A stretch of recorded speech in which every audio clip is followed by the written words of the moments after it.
Bonsoir à tout le monde. Je voulais réfléchir un peu sur le Congo et le Niger. Mais avant cela, je vais vous lire un échange entre moi et un jeune Africain. Comme je le fais très souvent, je publie les messages, les discussions entre moi et la jeunesse africaine.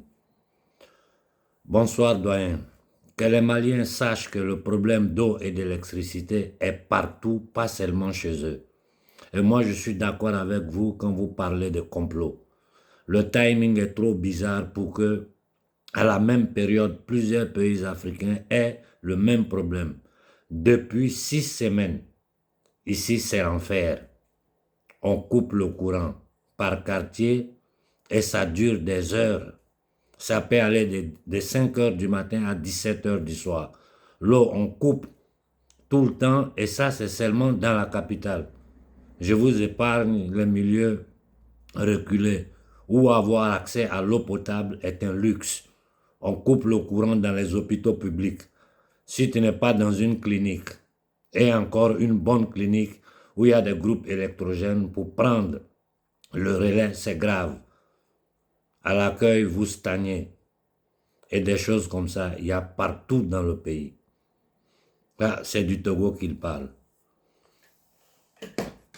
Donc, moi, si j'étais en train de travailler ce soir un peu sur les chiffres, sur certains numéros pour ceux qui regardent l'Afrique, sur les superficies, les populations, vous trouvez normal, nous-mêmes en tant qu'Africains, en plein 21e siècle, on n'a pas d'électricité, on n'a pas d'eau potable. Vous trouvez ça normal? On peut tout dire de nos dictateurs, on peut tout dire d'eux. Vous savez que je ne suis pas gentil avec eux. Mais vous trouvez normal que même dans des pays soumis comme le Togo, où il y a une dictature qui règne depuis plus de 50 ans, ils n'ont pas d'eau, ils n'ont pas d'électricité. Vous trouvez ça normal? Il y a quelque chose qui ne va pas.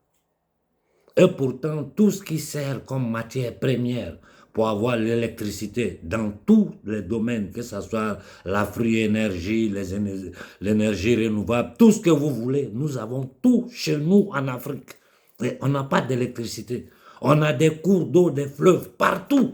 On n'a pas l'eau potable. C'est-à-dire, mais c'est fou quoi, réfléchissez vous-même. Réfléchissez vous-même avec tous les fleuves, les lacs, les cours d'eau, tout ce qu'on a. Nous, on n'a pas l'eau potable, on n'a pas d'électricité, je ne parle même pas d'Internet parce que c'est un luxe. Vous trouvez ça normal? Vous ne voyez pas qu'il y a quelque chose qui ne fonctionne pas? Il n'y a pas un peuple au monde qui vit dans la misère comme nous, Africains. Cette guerre du Congo, parce que aujourd'hui je réfléchissais, je devais même appeler le frère Pascal, mais la journée est tellement chargée, souvent tu arrives, tu regardes l'heure, tu es dépassé toi-même. Parce que je réfléchissais sur le problème du Congo, sans rien enlever à la souffrance que nos frères sont en train de subir au Moyen-Orient, palestiniens comme israéliens. Je répète, palestiniens comme israéliens. Comme j'ai toujours dit, tous les peuples sont victimes des marchands de la monnaie, de la dette et de la mort. Qui nous manipulent par tous les moyens, surtout sur le plan religieux. Parce que c'est par là qu'ils passent pour diviser les peuples. La religion, ils l'ont toujours utilisée. Ils ont toujours utilisé la religion pour soumettre les peuples, pour les maltraiter. On a vu ici un pape qui a demandé à l'humanité, aux chrétiens du monde, de s'inoculer. Un pape qui marche, qui est le bras droit de Klaus Schwab, un dépravé mental, qui est le bras droit des familles Rothschild. Je ne vais pas rentrer dans les détails, sinon ils vont bloquer la vidéo. Vous trouvez normal? Hier, je vous ai dit, il n'y a pas une nation au monde qui peut garantir sa monnaie plus qu'une monnaie afro-africaine. Et la garantie de la monnaie africaine, de tous les pays d'Afrique, des plus grands aux plus petits pays, c'est la richesse du sous-sol.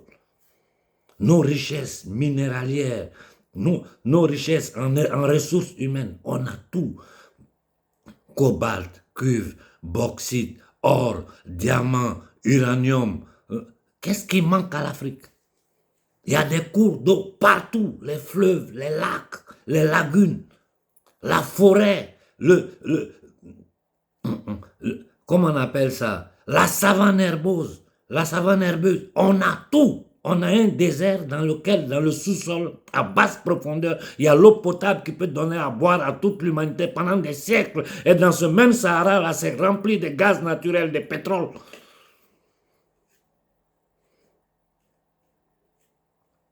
La Guinée, j'avais pris des notes.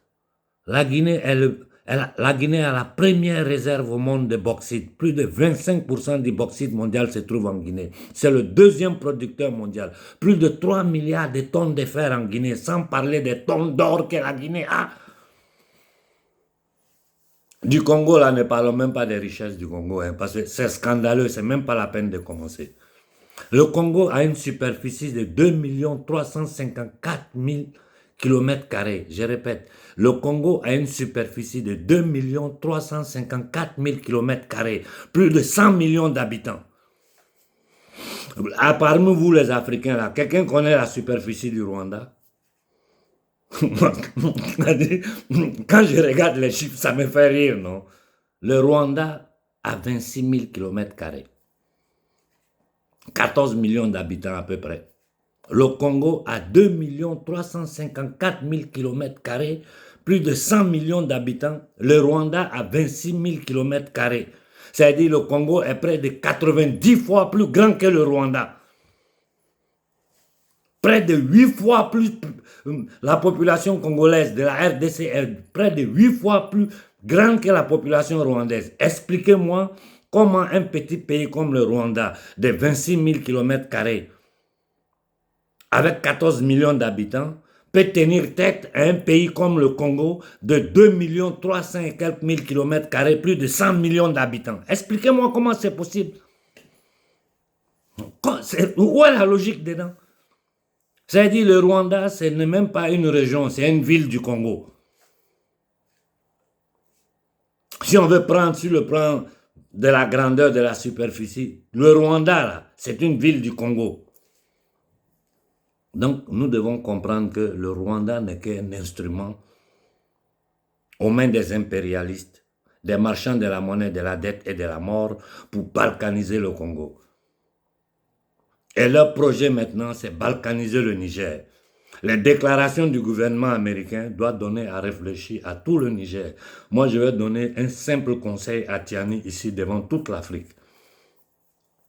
Ces gens-là, quand ils décident de les affronter, va jusqu'au bout, sois prêt à mourir. Mais ne fais plus un pas en arrière. Si tu fais un pas en arrière, si tu tentes de faire les jeux des 3 cartes, si tu penses que c'est possible de négocier avec des démons, ça veut dire que tu es en train de te sacrifier. Ce n'est pas possible. Ils doivent quitter le Niger.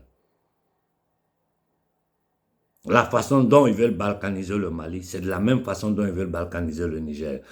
Le Niger fait, le Niger fait 1 267 000 km², 27 millions d'habitants. Le Mali fait 1 200 et quelques mille km², 23 millions d'habitants. Vous savez combien d'habitants avait le Mali? En 1960, le Mali avait 5 millions d'habitants. Aujourd'hui, le Mali a plus de 23 millions. Le Niger, en 1960, avait 3 700 et quelques mille habitants. En 1960, aujourd'hui, le Niger a 27 millions d'habitants. Le Tchad, qui fait 1 284 000 km², en 1960, avait 3 millions d'habitants. Aujourd'hui, a 20 millions d'habitants. Tu prends le Mali,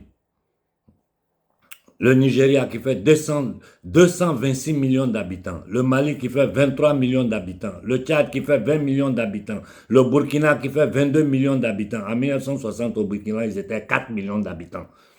Le Soudan qui fait 1 800 000, près de 2 millions de kilomètres². Je n'ai même pas, le Soudan, je n'ai pas encore approfondi la réelle situation du Soudan. Nous allons en parler dans une vidéo spéciale. Près de 2 millions de kilomètres². Le Soudan n'existe plus. C'est émorcelé. Personne n'en parle.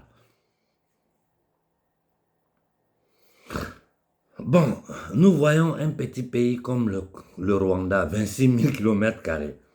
qui attaque un pays qui a plus de 2 millions de kilomètres carrés, près de 2 millions et demi de kilomètres carrés, une population qui est plus de 100 millions et une petite population de 14 millions. D'abord, les populations n'ont rien à voir. Mais c'est pour voir un peu comment est-ce possible qu'un petit pays comme ça peut tenir le Congo dans ces conditions pendant des décennies. Expliquez-moi la logique. Expliquez-moi la logique. C'est pas possible. Ce n'est pas possible. Ça veut dire que le Rwanda n'est rien d'autre qu'un instrument en leurs mains. Prenez le cas du Niger. Aujourd'hui, j'ai regardé les chiffres du Niger, mais le Niger est classifié parmi les pays les plus pauvres de la terre. Mais vous trouvez ça normal avec toutes les richesses que le Niger a? Et des gens s'installent sur notre territoire de façon abusive. C'est-à-dire, l'Afrique, c'est leur propriété, quoi. Parce que quand tu vois, avec une note de service, vous venez installer une base militaire en dépensant des centaines de millions, pendant que dans ce pays-là, les gens n'ont pas l'eau potable, ils n'ont pas d'électricité. Ils viennent installer une base militaire qui coûte des centaines de millions de dollars sur le sol du Niger, pendant qu'au Niger, les gens n'ont pas à boire, ils n'ont pas à manger, ils n'ont rien. Et ils s'en fichent pas mal, ils viennent installer leur base pour nous dire qu'ils sont là pour combattre les terroristes qu'eux-mêmes ils ont créés, qu'ils ont fabriqués, qu'ils pilotent. Il n'y a pas d'espace de discussion avec eux. Il n'y a pas d'espace de discussion avec cet État nazi. Et nous devons regarder ce qui se passe dans le monde pour comprendre et savoir comment nous devons agir. Regardez ce que ce petit voyou à la tête de la France est en train de combiner. Ici en Occident, tout le monde est préoccupé. D'abord, déjà, de façon informelle, les soldats de l'OTAN sont présents sur le territoire ukrainien. Ils sont présents aux frontières, en Pologne. Toutes les manœuvres militaires qu'ils ont commencé à faire, qui vont continuer jusqu'à cet été. Et quand hier, je vous ai lu ce que Macron a osé déclarer, ce que Macron a en tête de faire. Les Russes ont été très clairs. Ils ont été très clairs. Je vous ai dit, moi je ne suis pas un pro-russe. Moi je suis quelqu'un qui lit le monde dans sa réalité. Je lutte pour l'intérêt du peuple noir, de mon peuple et pour tous les peuples. Ce n'est pas acceptable en plein 21e siècle où on parle d'intelligence artificielle, où il y a l'Internet, on a 5G, les gens sont en train de monter à 6G, avec toutes les conséquences qu'il y a, mais ce n'est pas ça la discussion. Nous, en Afrique, on n'a même pas Internet. On coupe courant. Au Tchad, souvent, il reste 10 jours sans électricité. Ça, là, on peut attaquer nos dirigeants comme on veut. Vous savez, je n'ai jamais été doux avec eux parce qu'on ne peut pas être doux avec des gens qui vendent le futur de leur peuple pour leur intérêt. Mais là, il y a quelque chose qui ne fonctionne pas. Ce n'est pas normal que dans toute l'Afrique, il n'y a pas d'eau, il n'y a pas de courant. Aucun journal au monde ne parle de l'Afrique. Le problème du Congo, personne n'en parle. C'est censuré totalement. Du Congo, il ne faut pas parler dans ce monde. Aujourd'hui, ils ont commencé, même dans les différents canaux ici en Italie, les gens commencent à parler de la position du Niger avec les États-Unis. Ça parle un peu. Les Américains lancent. Et ce qu'ils veulent mettre sur pied, on sait, utiliser les Nations Unies, utiliser les lois américaines, des lois nazies pour venir attaquer le Niger. Moi, j'ai dit clairement, si les Américains osent de façon officielle tenter de faire quoi que ce soit contre le Niger, tous les peuples noirs d'Afrique doivent être prêts à se lever contre les ambassades américaines sur le continent africain. Pour le moment, ce que je vous ai dit, le Niger a 27 millions d'habitants. Il faut paralyser le pays. En privé, dans les communications, je sais qu'à Agadez, les gens se préparent. On dit qu'il y a le problème du Ramadan. Même si vous devez mourir sous le soleil, là, vous devez agir le plus vite possible. Et le Coran le dit. Quand les conditions ne sont pas réunies pour mettre le carême, là, tu n'es pas obligé de le faire. Tu peux le payer après. S'il faut que vous mangez, que vous buvez là, vous devez bouger le plus rapidement possible. Parce que ce que les États-Unis veulent faire, c'est clair, en dehors de leurs opérations noires. Parce que quand c'est comme ça qu'ils ne peuvent pas agir directement, ils envoient des soldats privés, ils prennent des soldats américains qui signent leur démission pour aller en tant que mercenaires sur le territoire, former ces voyous, ces criminels qui massacrent, qui tuent nos populations.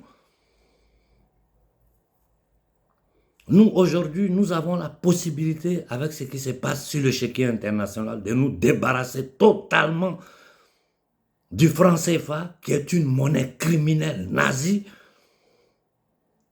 de prendre notre indépendance énergétique, alimentaire, parce que le prochain coup qui va nous suivre, là, ça sera l'émergence alimentaire. Vous avez vu déjà les mois derniers, les problèmes de blé que nous avons eu. Quand ils ont détourné ce que la Russie devait envoyer à l'Afrique, nous avons les terres d'appel. Mais on parle de dizaines de millions de kilomètres carrés quand je parle de l'Afrique subsaharienne. Sans compter même l'Afrique du Nord. Chez nous, là, qu'est-ce qui ne peut pas pousser? Tu jettes une graine, ça pousse seul.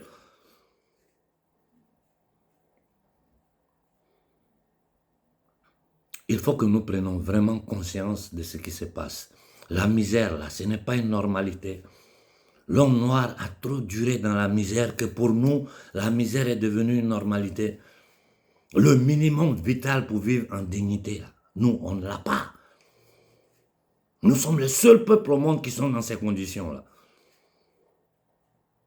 Et nous voyons aujourd'hui, nous avons toutes les vérités sous nos yeux. J'ai dit, un petit pays, le Congo est 90 fois plus grand que le Rwanda, est 10 fois plus peuplé que le Rwanda. Comment est-ce possible qu'un petit pays comme ça, guidé par un agent de la CIA, au détriment, contre les intérêts du peuple rwandais, du peuple frère rwandais, parce que la société civile, il ne faut jamais les accuser, c'est les délinquants, les voyous, les criminels, les psychopathes, que ces maudits, ces entités démoniaques choisissent pour mettre à la tête des camps de concentration, qui créent tous ces problèmes-là. Aujourd'hui, nous avons fait un grand avant, un grand pas, parce que je me rends compte depuis ma position que les problèmes religieux, les problèmes ethniques, les Africains ont commencé à comprendre le piège. Donc, on commence à sortir de là. On n'est pas totalement sorti, mais on commence à sortir de là. Et ça, c'est une condition sine qua non pour libérer l'Afrique.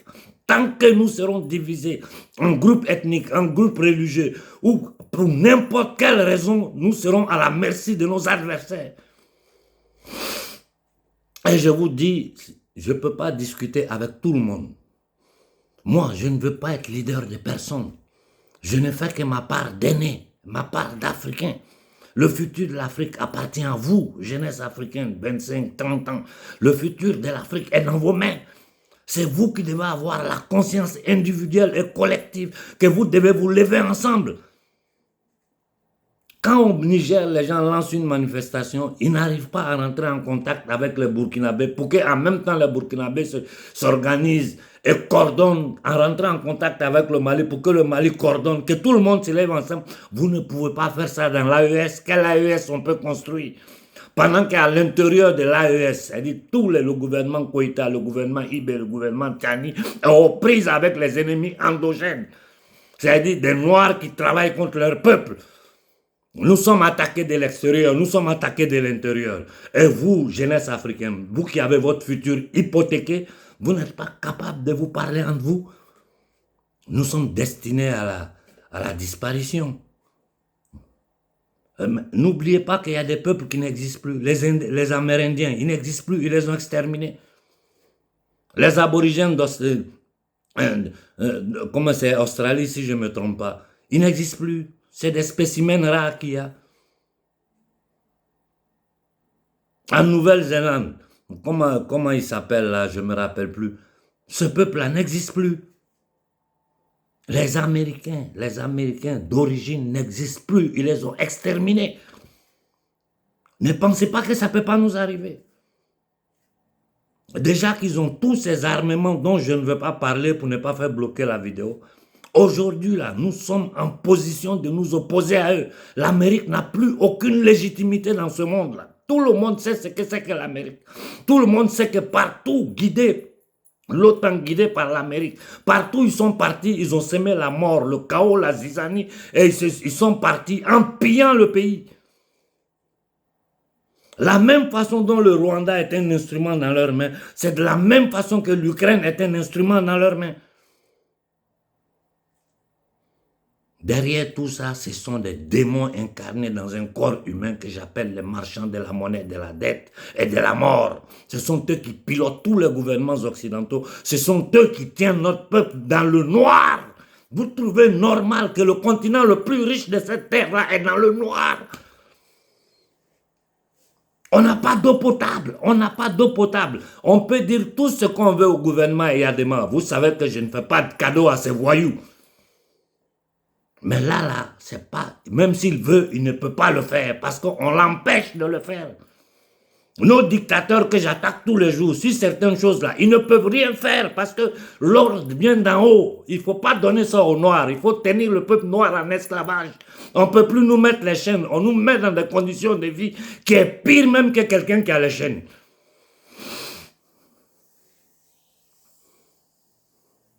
Comment? Tu regardes un pays comme le Congo, 2 millions et quelques de kilomètres carrés, sauvagement riche, un petit pays de 26 000 kilomètres carrés, un petit groupe de voyous pilotés, financés avec la logistique de la CIA, de l'MI6. Maintenant, ils veulent nous envoyer des Afghans. Ils se sont levés quand un temps ils disent qu'ils vont prendre les Palestiniens pour les envoyer au Congo. C'est-à-dire qu'il faut à tout prix mettre le Congo dans des difficultés. Aucun journal au monde ne parle du Congo. Si nous les Africains, nous ne nous levons pas pour le Congo, nous sommes foutus. Et je vous ai dit, ils sont en train de faire des projets encore pour implémenter les bases militaires au Tchad. Les dirigeants du Tchad n'osent même pas ouvrir la bouche. Mais vous avez peur. Dégagez ceux qui sont prêts à les affronter. Vont les affronter. Vous voulez rester au pouvoir, jouir des privilèges du pouvoir. Et pendant que vous avez peur, vous vous protégez. Mais ce n'est pas acceptable. Ayez un peu honte. Sankara s'est sacrifié. Au moment où l'Afrique ne comprenait rien, il dit nous on ne paye pas cette fausse dette-là. Au contraire, c'est vous qui nous devez. Ils l'ont tué. Avant-hier, Kadhafi devant nous, simplement pour son projet pour essayer d'aider l'Afrique dans son entièreté à sortir, pas les pays arabes, toute l'Afrique à sortir de cette situation-là. Ils l'ont trucidé. Ces gens-là ont tué des présidents américains. La banque a tué des présidents américains. La banque a tué des premiers ministres en Italie ici. Les hommes de premier plan. La banque les a tués ici en Italie. Vous savez que je ne suis pas un fan de De Gaulle. Mais De Gaulle a lutté toute sa vie contre la banque. Les marchands de la monnaie, de la dette et de la mort. Il faut que toute l'Afrique se lève contre les États-Unis d'Amérique. Si nous ne nous levons pas, que personne ne se plaigne du sort qu'ils vont nous réserver. Et vous savez que c'est un sort. C'est-à-dire, je n'ose même pas y penser en voyant toute la misère que ces gens-là... En dehors de l'élimination en masse, je vais revenir, il y a des choses qui se passent au Burkina au niveau du ministère de la Santé. Hier, j'en ai discuté en privé avec Benzin. Nous allons revenir sur ce problème-là. Mais nous devons nous rendre compte que où le peuple s'élève, il n'y a qu'un peuple conscient qu'on ne peut pas manipuler. Où le peuple africain s'élève pacifiquement, je vous ai dit, on n'a pas besoin de violence. On n'a pas besoin de violence. Mali, plus de 20 millions, 23 millions, Tchad, 20 millions, Burkina, 22 millions, Niger, 27 millions, Guinée, 14 millions. Mais comment? Congo, plus de 100 millions. Tous ces centaines de millions d'êtres humains qui sont dans le noir, dans la souffrance, sans eau, sans électricité, sans rien, sans aucune dignité. On n'est pas capable de nous lever pour faire entendre notre voix après 6 siècles. Si on n'est pas capable de le faire, nous sommes responsables de notre souffrance. Ça, il faut qu'on soit sincère entre nous. Quant à nos frères occidentaux, moi je regarde la situation ici, je suis préoccupé pour les Français. Je me dis, mais ce n'est pas possible qu'en France, on permette à un petit voyou comme ça de vouloir traîner la France dans un conflit contre la Russie, un peuple ami des Français. De Gaulle a toujours voulu cette relation entre la France et les Russes. Les Français et les Russes sont des peuples amis. Mais ce petit voyou au service des marchands de la monnaie, de la dette et de la mort, et toutes leurs structures sont en train de tout mettre sur pied. Ils savent qu'ils ont déjà perdu cette guerre-là.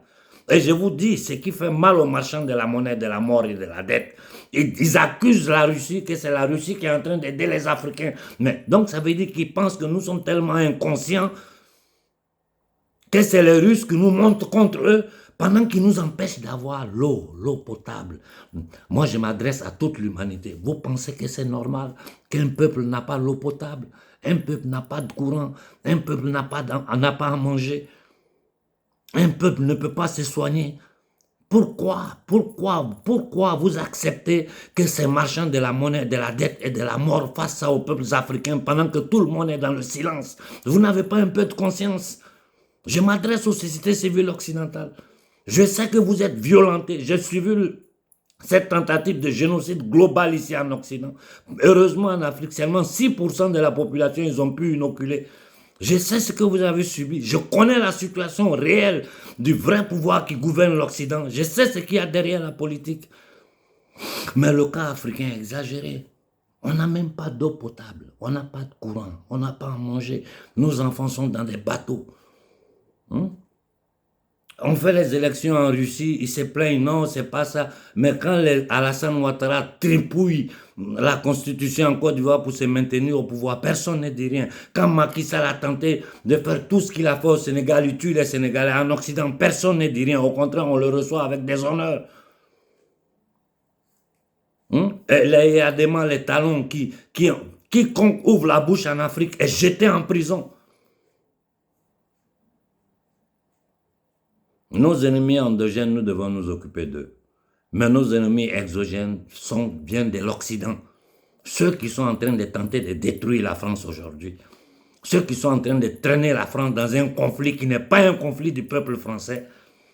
Ce sont ces mêmes gens-là qui empêchent aux Africains de boire, de manger, d'avoir le minimum vital. Ce n'est plus acceptable. On ne peut plus accepter ça. J'ai dit aux Congolais, vous êtes plus de 100 millions. Moi, je vous regarde. Je dis au Niger, sachez qu'on ne peut pas négocier avec ces gens-là. Tous ceux qui ont tenté de négocier avec eux, comment ils sont finis, le monde entier le sait. Ça, c'est un conseil que je donne à Tiani. J'ai dit au Mali, tous ceux qui sont en train de travailler contre les intérêts du peuple malien, il n'y aura pas de place pour vous en Afrique. Parce que nous n'allons plus permettre que notre peuple vive dans ces conditions. Ça, ce n'est plus acceptable. Bonne soirée à tout le monde.